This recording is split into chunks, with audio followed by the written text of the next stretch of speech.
Hoje o dia vai ser massa, pessoal. Meu nome é Ediel Siqueira, estamos começando um programa novo na nossa grade, o Vozes. Pois é, hoje a gente não vai falar sobre teologia, sobre algo mais teórico. A gente hoje está aqui para ouvir, não vamos nem debater. Na verdade, a nossa intenção com o Vozes é justamente trazer pessoas que foram e são importantes, né? Para a igreja, que influenciaram outras pessoas. A gente vai escutar um pouquinho o que eles têm de contribuição aqui para as nossas vidas. Então, se você estava esperando Cuscuz Cast, não. Essa semana é semana de vozes. Então, nesse episódio 1, a gente vai ter a honra, para mim e até para minha família é uma honra apresentá-lo, porque ele não sabe, mas eu e minha família já fomos abençoados por suas mensagens ali na Rádio Evangélica FM, Recife, nos domingos de manhã. O bispo Alexandre Ximenes. Meu irmão, muito obrigado por vir, viu? Muito obrigado. Com alegria grande, o privilégio é todo meu e gosto da sua ideia de fazer algo leve, solto, onde a gente possa abrir o coração e falar para ajudar, ensinar alguma coisa e, sobretudo, para que a gente tenha comunhão. Amém. Gente, se vocês não conhecem estão vendo esse material agora, eu quero convidar vocês para que vocês se inscrevam no nosso canal do YouTube, para que vocês também possam indicar para outras pessoas, não só o nosso canal do YouTube, mas se você está escutando a gente no Spotify, no Cashbox, no Deezer, no Google Podcasts, o nosso feed de podcast. Então você tem a oportunidade se você está ouvindo no agregador, você tem a oportunidade de ver esse bate-papo. E se você está vendo esse bate-papo, não está com tempo de assistir, mas está com tempo de ouvir, eu convido você para que se inscreva também no nosso feed e também sigam a gente lá no Instagram, acompanhem, tem muita coisa boa já lá, tem mais de 70 episódios de Cuscuz Cast, dá para se deliciar bastante, tem tudo que é tema. Tá certo? Mas vamos deixar a pauta aí pro nosso irmão. E aí, fale um pouquinho sobre a sua história, pastor. Olha, em razão da minha idade, a história é longa, não é? Mas eu vou tentar resumir e pontear. Eu sou natural de Campina Grande, na Paraíba. Campina, uma cidade voltada para a educação em grande parte. Um amigo meu chamava de Campina Imensa, a modéstia do paraibano, né? E ali meu pai foi pastor até partir para a eternidade e deixou uma igreja congregacional muito grande, mais de 2.000 membros. Eu preguei agora, o ano passado, no centenário da igreja. Ele implantou igrejas da Bahia até o Ceará, e deixou um trabalho extraordinário. Quando o senhor me chamou, eu vim aqui para o seminário presbiteriano, estudei 1 ano, e depois fui para Belo Horizonte e estudei mais 4 anos no Seminário Teológico Evangélico do Brasil, STEB.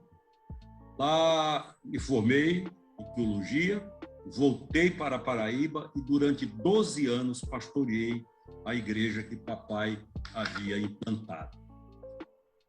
Nos anos 80, eu fui, a convite de Caio Fábio, fui trabalhar com ele na VIND, a Visão Nacional de Evangelização. E foram anos muito abençoados. Nós andamos o mundo com Caio pregando em cruzadas, e eu vendo o que Deus fez através dele, né? Estádios lotados na Europa, até em países como a Albânia, Deus o usou poderosamente, a Alemanha Oriental, que havia saído de um regime pesado, e lá no estádio de futebol aquilo lotou e Deus o usou, e nós caminhamos juntos durante vários anos, né? Andamos esse país também, implantamos os congressos da VIND, que nós realizávamos em Serra Negra ou em Águas de Lindóia. Trouxemos ao Brasil pela primeira vez o Dr. John Stott, fomos à Inglaterra para conversar com ele, e foi um momento também muito singular na nossa vida, na minha vida, conhecê-lo pessoalmente no gabinete. Depois nós também trouxemos Philip Yancey, né, baixinho, para mim o maior escritor evangélico daquela época, escreveu Maravilhosa Graça e outros livros que rodaram o mundo inteiro.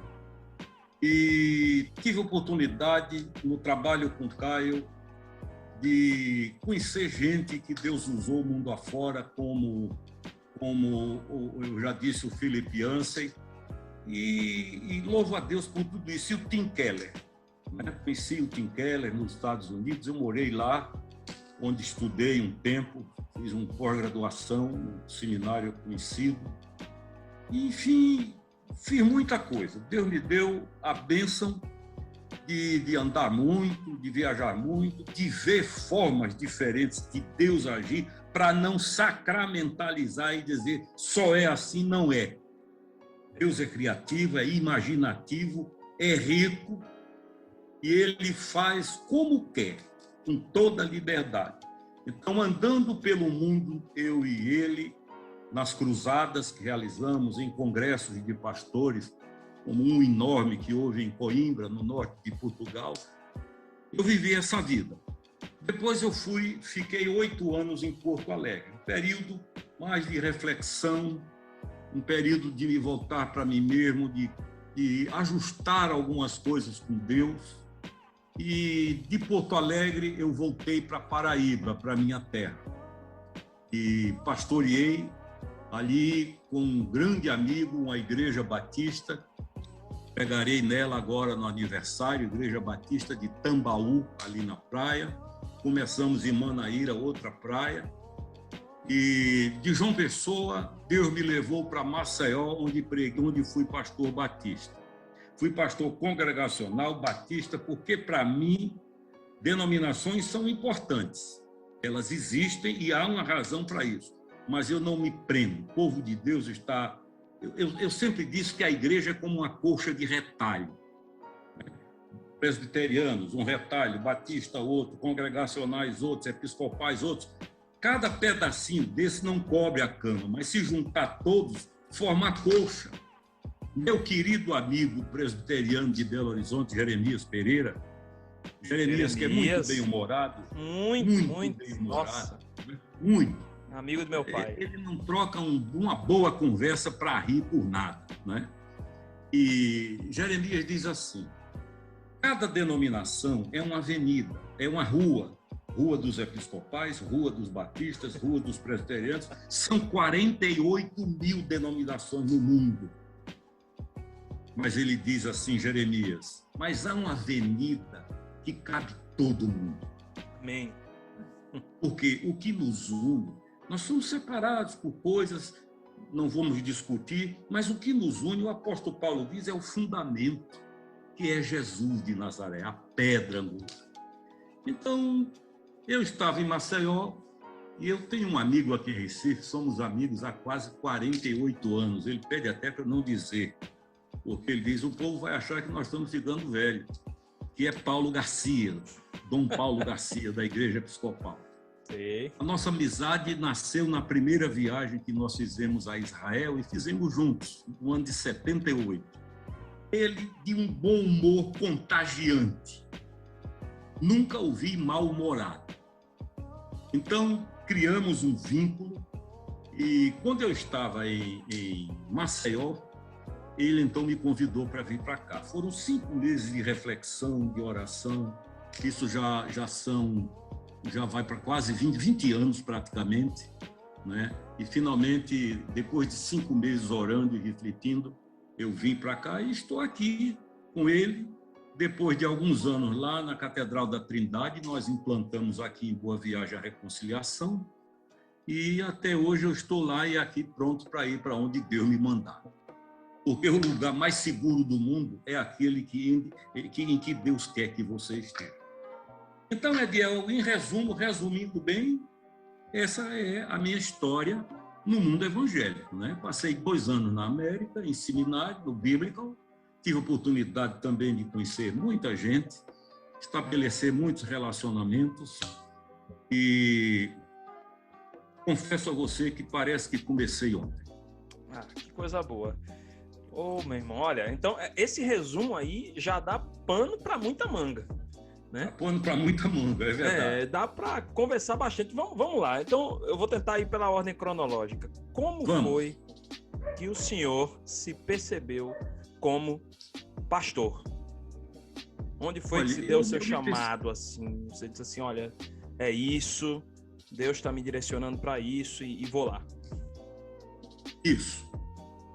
Nos anos 1960, início dos anos 1970, foi uma época em que retiros de carnaval estavam a todo vapor. Então, a nossa igreja em Campina Grande, todos os anos fazia e faz até hoje retiro de carnaval. E eu lembro, eu com 17 anos, eu fui para um retiro de carnaval cujo pregador, o preletor, foi um dos homens mais abençoados que eu conheci na vida. Fui aluno dele, que foi o pastor Enéas Tonini.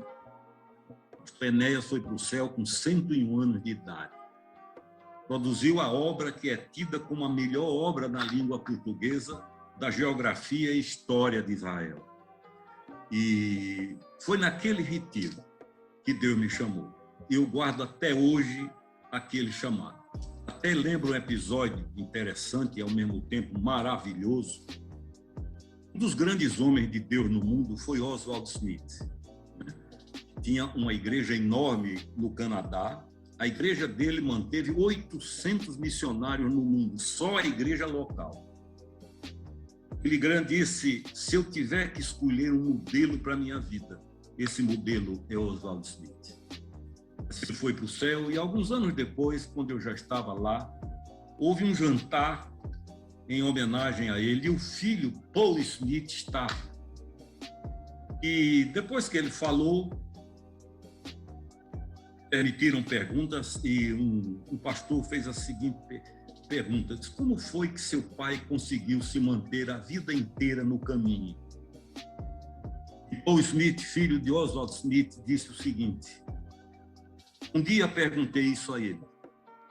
Perguntei e disse, meu pai, como é que o senhor superou lutas do ministério, decepções, problemas, dificuldades, enfim, disputas, tudo isso que infelizmente existe? E o povo disse ali que esperou que ele desse qualquer resposta. Curso, preparo. E Oswald Smith disse com a maior simplicidade, a âncora que me segurou nos momentos difíceis da minha vida e me manteve firme ante todos os ataques do inimigo foi a voz que eu ouvi um dia quando eu tinha 17 anos de idade, o meu chamado. Então eu nunca mais esqueço aquilo. É aquela hora, né? É quando o Senhor dizia, vem, segue-me. Um largou o trabalho na coletoria, o outro largou o trabalho na pescaria. É quando você ouve essa voz, vem e segue-me. Aí larga tudo. Então, eu digo assim, toda a minha história, minha vida, começou naquele retiro de carnaval, numa fazenda, no interior da Paraíba, num calor horrível, debaixo de uma lona, com o pastor Enéas Tonini. Nunca mais eu consegui viver longe do ministério. Vou completar 48 anos, completei da minha ordenação, da minha consagração. Daqui a pouco é meio século, né? Paulo Garcia diz assim, não diga o tempo de ordenação que nós dois temos, senão passa dos 100 anos. E aí vão brincar com a gente. Ele é muito bem-humorado, graças a Deus. Pois é, agora o senhor está revelando o segredo do Dom Paulo Garcia. Dom Paulo Garcia agora não vai poder mais esconder a idade, não vai mais poder esconder aí o tempo que ele tem de ministério, tá vendo? Olha o problema que a gente tá arranjando aqui nesse bate-papo. Olha a encrenca que eu tô arrumando. Pois é. Então, pastor, o senhor falou aí, o senhor conviveu com Dom Paulo Garcia, bênção. O senhor conviveu com Caio Fábio, bênção. O senhor conviveu com John Stott. O senhor conviveu com Philip Yancey, com Tim Keller, que eu acho que, para minha geração, eu tô com 34 anos, para falar de Tim Keller, para minha geração, assim, hoje acho que é a maior referência para a gente, né? Hoje, a turma da minha geração, né? É um gigante. É um gigante. Mas tá é um lutando gigante aí. mesmo. Tá lutando contra o câncer, né? Isso, Deus esteja abençoando aí a vida mas dele. eu tenho notícia deles que ele está melhorando, viu? Isso, a gente também ficou sabendo lá na igreja, exatamente. 4 anos quase eu trazia aqui, quase. Nossa. Eu já trouxe aqui John Houston, que foi pró-reitor da Universidade de Oxford, foi capelão do Palácio de Buckingham, veio para o Canadá e fundou o Regent College, ele, Max Lucado, um homem de Deus, um homem simples, um homem... Você não acredita que está diante de quem está. Amigo pessoal de C.S. Lewis, nós comemos uma pizza junto, eu, ele e minha esposa, e ele nos disse que a amizade com C.S. Lewis era tão grande que todas as sextas-feiras eles comiam uma pizza juntos. Eles tinham essa coisa. E depois, quando ele veio para o Canadá com John Houston, eles então criaram o Regent College com Max Lucado. E ele estabeleceu uma coisa fundamental, que foi o mentoreio cristão. Pessoas serem mentoreadas ou mentoradas. E tivemos a oportunidade de trazê-lo aqui. Então, esses homens vão nos influenciando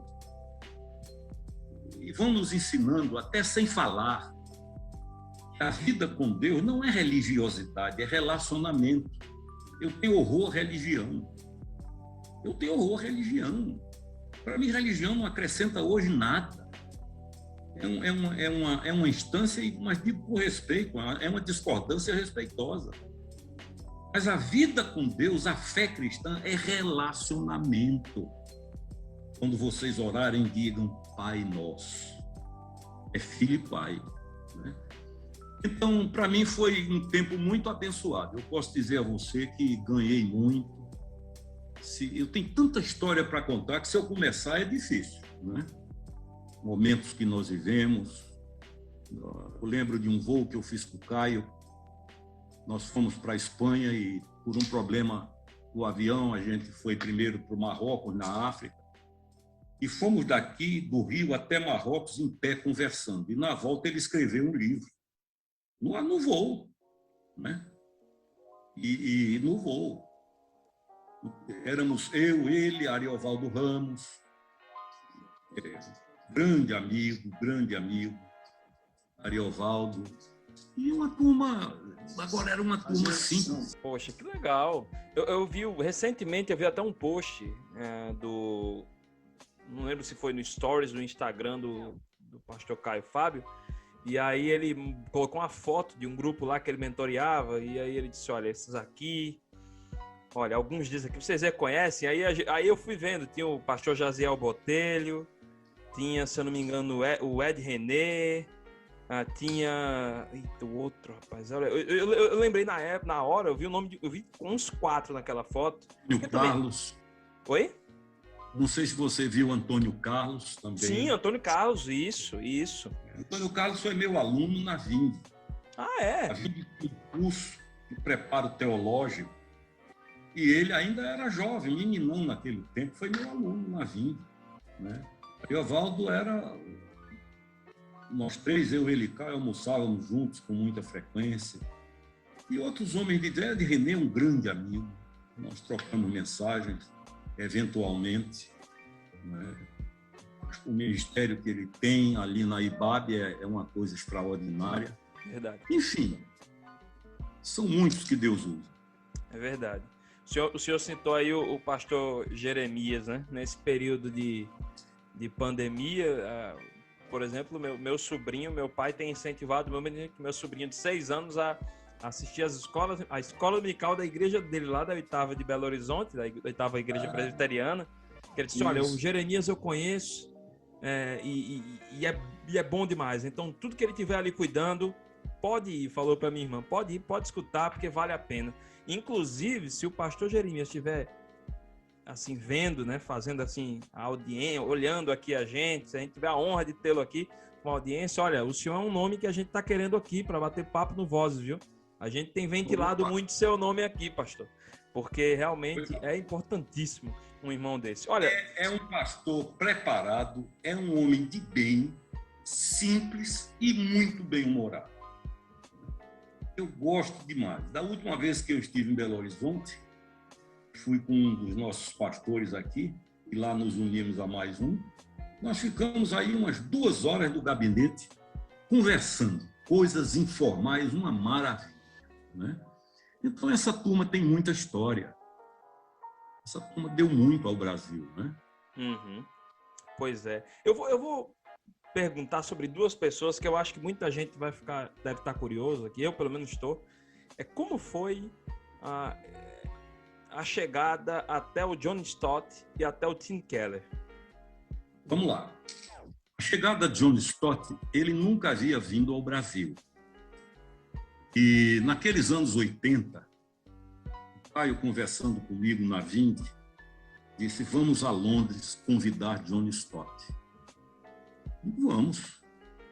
E ele agendou tudo e nós fomos a Londres para convidar John Stott. E eu o conheci lá no gabinete dele na igreja All Souls Cathedral, ali no Oxford Street. Então, eu lembro, Caio, inclusive, tinha uma curiosidade, eu conheci a secretária dele, que já foi para o céu, porque em todo o livro ele citava, né? Uhum. E a gente tinha também curiosidade, porque ele era solteirão, nunca casou.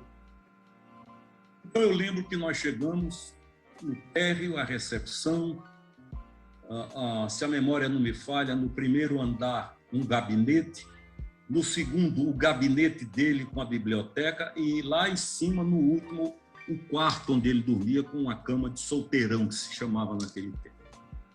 E quando nós chegamos diante dele, eu lhe digo, até hoje eu sinto, a sensação que eu tive é que a gente estava diante de um apóstolo Paulo.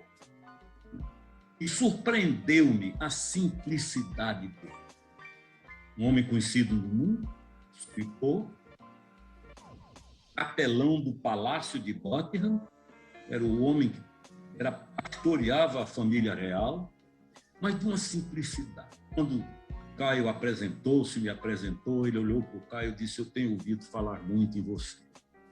Então, ali nós tivemos algumas horas que eu nunca mais na minha vida esquecerei. Trouxemos ele ao Brasil. Foi a primeira vez que ele veio ao Brasil, né? E depois ele veio outras vezes. E o Tim Keller, meu contato com ele foi num congresso da Vind, primeiro contato. Quando ele veio ao Brasil, eu até hoje conto um episódio muito interessante que aconteceu comigo e Marcelo Alberto, da Mocidade para Cristo, em Belo Horizonte, outro amigo querido. E nós estávamos cerca de 1.500 pastores num hotel no interior de São Paulo. E Tim Keller era o preletor. E ele começou a falar na simplesmente. Ele era muito simples. Parece que está conversando. Daqui a pouco começou um choro, um quebrantamento. E eu lembro quando uma mão pegou aqui, uma mão atrás de mim, botou aqui, ficou no meu ombro. E a pessoa em soluços dizia: eu não sou evangélico, eu não sou convertido. Era um pastor. Eu não sou convertido. Alexandre, eu não sou convertido. Quando eu olhei, era o Marcelo Galberto, líder da Mocidade para Cristo, em cujo ministério eu conheci David Wilkerson, autor da Cruz do Punho. Eu nunca mais vou esquecer, e não esqueço do resumo do que Tim Keller disse. Tim Keller disse, ele falou sobre o filho pródigo, os dois, o que ficou e o que saiu. E ele disse: os que se sabem maus entram, os que se acham bons perdem. Então, aquele que veio imundo, mas se sabia errado, entrou. E o outro. Então, conheci Tim Keller nessa ocasião. Foi como conheci Philip Yancey, pequenininho, pega com os pés descalços, mas diz: não tem nada de místico, é porque eu gosto. Né? O jeitão dele, né? Philip Yancey. Eu fui muito edificado, e outros que vieram e que trouxeram palavras. João Carlos Ortiz, aqui da Argentina,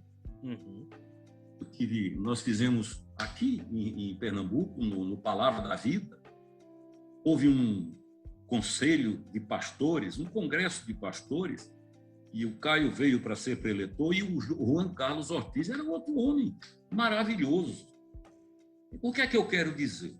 A convivência com esses homens, que não eram pessoas preocupadas em discutir teologia, não vejo nada errado, mas não eram pessoas simples. Eles influenciavam de forma muito natural, não proposital. O último que eu quero citar foi o chamado Tony Campolo, um pregador ítalo-americano que reunia multidões em Nova York. Ele escreveu um livro extraordinário intitulado Hoje é Sexta, mas o domingo vem aí, falando daqueles dois no caminho de Emaús, que só falavam. Ele disse assim: observe os verbos que eles usam ali, é todos no passado.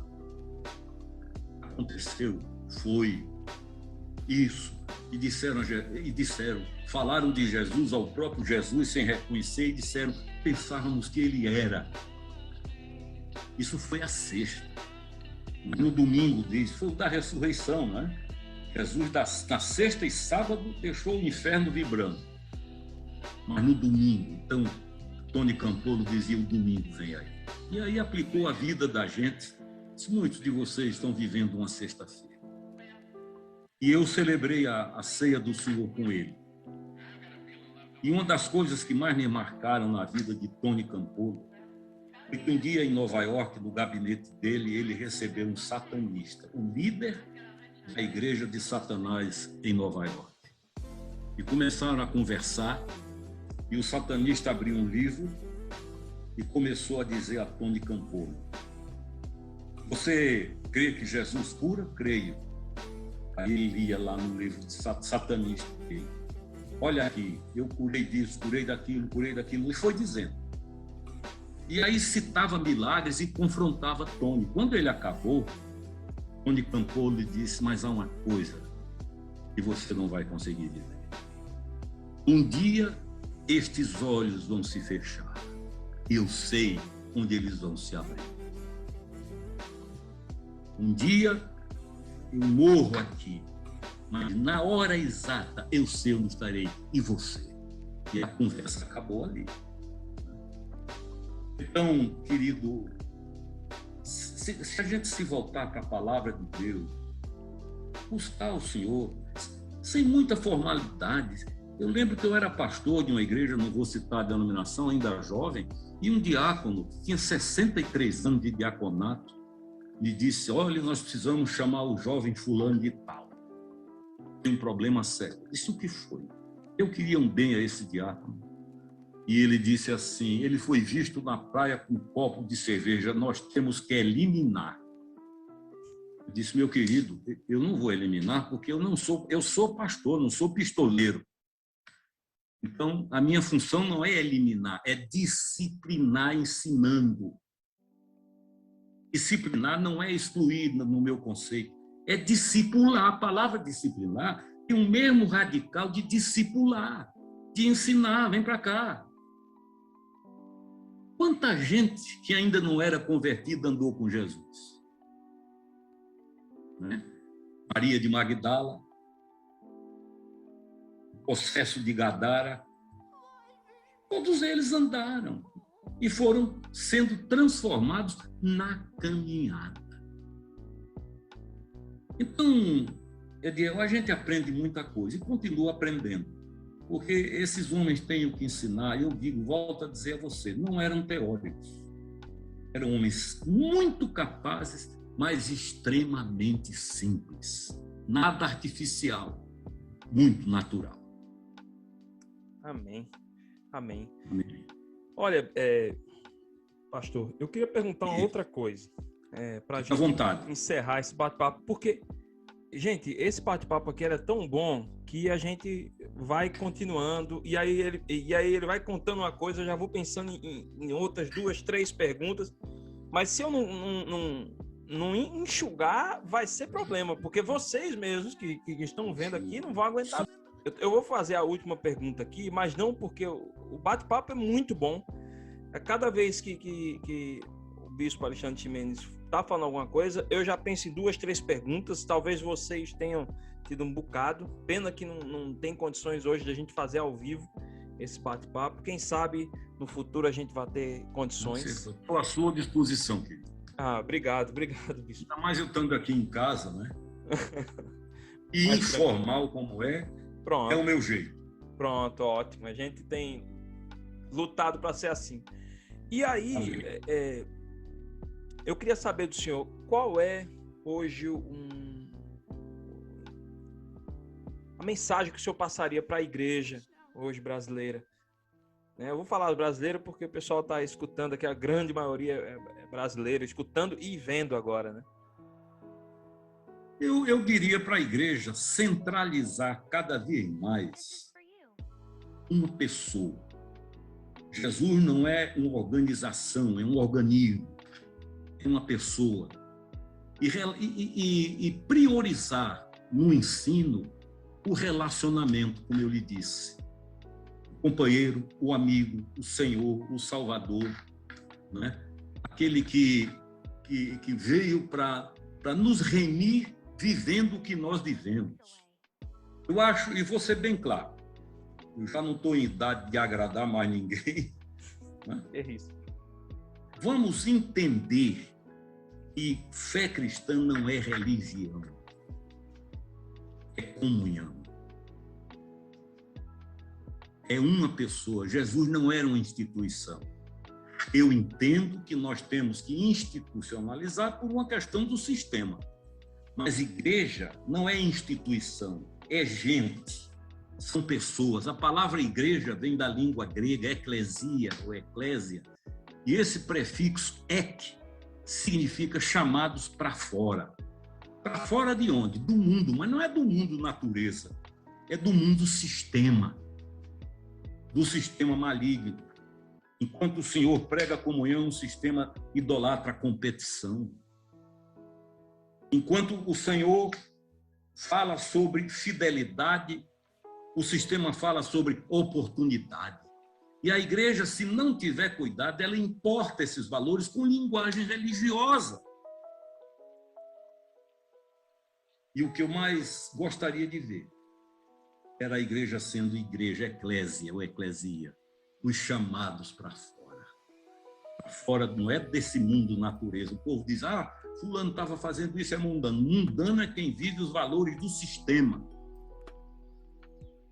É lucrar a qualquer custo, é passar por cima, mas vencer. Né? Então, que a igreja seja igreja. A igreja somos eu e você. Igreja não é o templo. O templo é bom, mas não é igreja. Igreja somos nós, o templo é templo. Eu, no meu bom humor, Deus me livre, eu sempre digo que mal-humorado é o diabo, e com razão.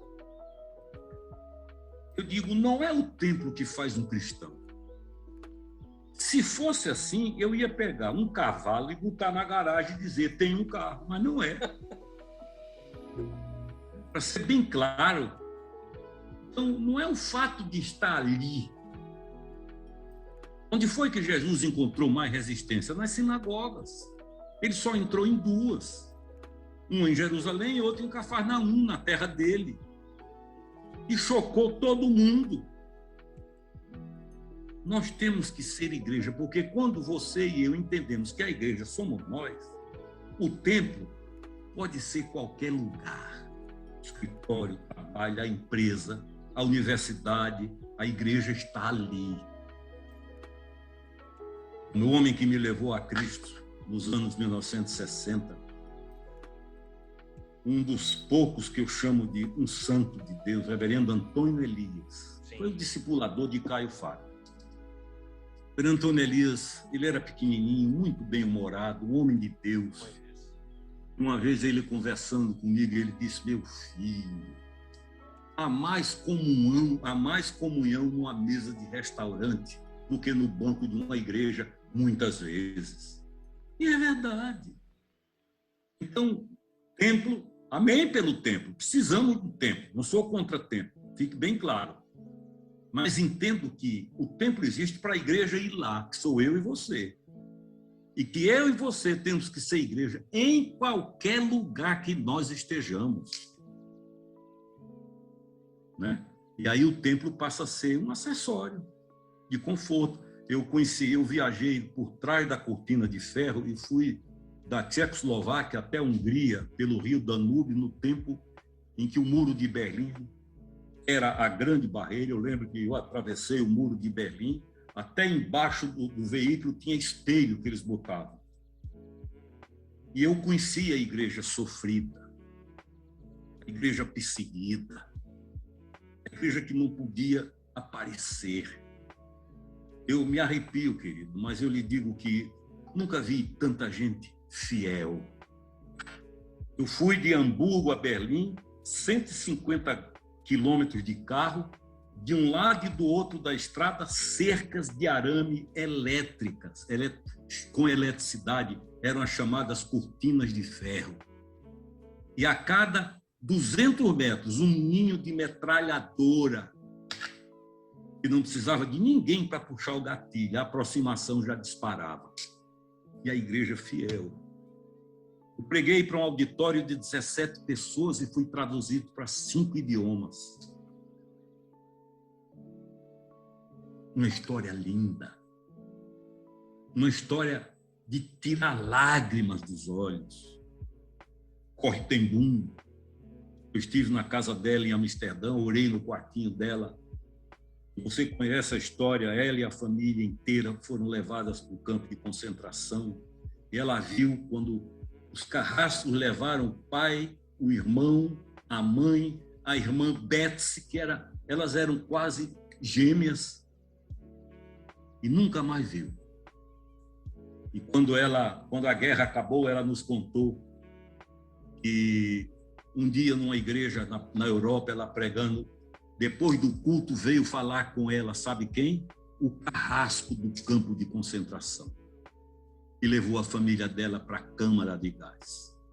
Ela nos disse que ele estendeu a mão e pediu perdão. Ela disse, foi o maior conflito da minha vida. Mas o Senhor me disse, perdoa. Eu estendi a mão e disse, você está perdoada. Ela disse, foi uma visitação tão grande de Deus que eu quase não suporto. Depois Billy Graham a trouxe para os Estados Unidos. E assim como a história dela, tem muitas. Por quê? Porque era igreja. Foi igreja num campo de concentração, foi igreja numa cadeia, foi a igreja num regime comunista de escravidão, foi igreja. Igreja é isso. E o meu sonho é ver a igreja ser igreja, onde ela estiver, colégio, faculdade, emprego, empresa, trabalho, seja lá onde for. Márcio Valadão, de Belo Horizonte, pastor da Igreja Batista de Lagoinha, uma igreja que tem hoje 78 mil membros, nós nos formamos na mesma turma. Márcio ainda, como seminarista, saía na madrugada de Belo Horizonte com 2 ou 3 para evangelizar prostitutas. Eles pegavam na rua, acertavam o programa, iam para o lugar, para o quarto, chegava lá, quando elas pensavam que ia acontecer o que elas faziam, eles diziam, nós estamos aqui para lhe falar de outro amor. E falavam de Jesus. Isso é igreja. Ganharam muitos para Cristo. Há uns 2 anos, aqui na Reconciliação, eu acabei de pregar, fiz um apelo e veio à frente um rapaz. E ele me chamou, eu fui onde ele estava, ele disse, pastor, não me peça para olhar para trás, porque eu sou traficante. E pode ser que alguns estejam aí, ou algum para me ver. Esse menino foi para o céu, nascido de novo e convertido. Então, fechando a palavra, já falei demais. Não falou não, meu irmão. Nós precisamos ser igreja. Né? Eu conheci uma moça em Santa Catarina que foi Miss Brasil, viveu nesse mundo da vaidade. Quando conheceu Jesus um dia, não tinha quem fizesse ela ir à igreja. Ela foi para Israel e passou 8 anos lá como missionária. Pregando o evangelho. Conheci atrizes, pilotos de Fórmula 1. Eu trouxe aqui já 2 vezes para a Reconciliação Alex Dias Ribeiro. Foi piloto de Fórmula 1, um grande amigo. Uma história de encontro com Jesus, que é a coisa mais linda. Jogadores de futebol, como Baltazar, que é um pregador do Evangelho, João Leite, que foi. Né? Então, isso é igreja. É onde ela está. Templo, amém. É como a minha casa. Não é bom? É bom para eu estar aqui, me reunir com a família. E a gente, querido, comece a orar para entender que a palavra cristão na língua original termina em ão em português, mas na língua original, no grego koiné, ela é um diminutivo. Cristão é cristinho. Com aquelas miniaturas perfeitas, sabe? Essa palavra foi usada quando eles, depois de Pentecostes, saíram pelo mundo e disseram: esses que viraram o mundo de cabeça para baixo chegaram até nós. Eles eram chamados de cristãos. Isso é miniatura, uma réplica de Cristo. Cristão não é quem vive dentro de templo, é aquele que perdoa como Jesus perdoa. Eu quero encerrar, agora eu vou encerrar, viu? Eu aprendi a perdoar com meu pai. Eu tinha um irmão com 2 anos de idade, nasceu antes de mim. Uma doméstica de casa, com a raiva, não dele, de alguém, tirou a vida do meu irmão jogando em cima dele uma panela de leite fervendo. Ele sofreu uns 15 dias no hospital, mas não resistiu. Foi um choque. Minha mãe, daí para frente, não podia ver meias de criança que se desequilibrava. A pessoa foi presa numa delegacia e 15 dias depois, meu pai foi lá. Saiu de casa, botou a Bíblia debaixo do braço e usava chapéu. E foi à delegacia, falou com o delegado, entrou na cela onde a criminosa estava, sentou com ela e disse: o que você fez comigo doeu e vai doer para o resto da minha vida. Mas eu vim aqui para lhe falar de uma pessoa, e falou de Jesus para ela. Depois impôs as mãos e disse: você está perdoada. Eu vim aqui para lhe perdoar. Impôs as mãos, orou, botou a Bíblia debaixo do braço e voltou para casa. Isso é igreja. Igreja que está num time de futebol, igreja que... Enfim, você sabe. Agora, não fique claro que eu não tenho nada contra templo, mas templo não é igreja. Igreja é você, sou eu. Amém! Desculpa eu falar tanto. Não, viu? Oxe, que isso, gente. Em nome, é aquela coisa, né, bispo? Em nome de Jesus, vamos ser igreja. Vamos ser igreja. Pronto. Onde estiver. É. Olha, amém, amém, Deus. Muito obrigado. Muito obrigado. Fomos abençoados, viu? Bem, querido. Uma alegria lhe conhecer assim, estar com você e quero conhecê-lo pessoalmente. E estou à sua disposição. Meu tempo é integral para a obra de Deus, para o reino de Deus. Amém. Viu? Estamos também à disposição, viu, meu irmão? Conte com a gente também. Viu? Gente, a gente está encerrando o Cuscuz Cast, não, o Vozes. Cuscuz Cast e Vozes. Essa estreia, espero que vocês tenham gostado. Eu acredito que, olha, quem não gostou disso aqui, desse bate-papo, sei não, viu? Sei não, tá? Mas olha, foi muito bom, muito bom. Começamos com os 2 pés. Começamos bem, amém. Graças a Deus. Glória a Deus por isso. Louva a vida. Louva a Deus pela sua vida, viu, meu irmão? Deus abençoe. Amém. Viu? Deus te abençoe muito. Estamos juntos, viu? Conte comigo. Tá certo. Amém. Gente, um beijo para vocês. Deus abençoe e até o próximo.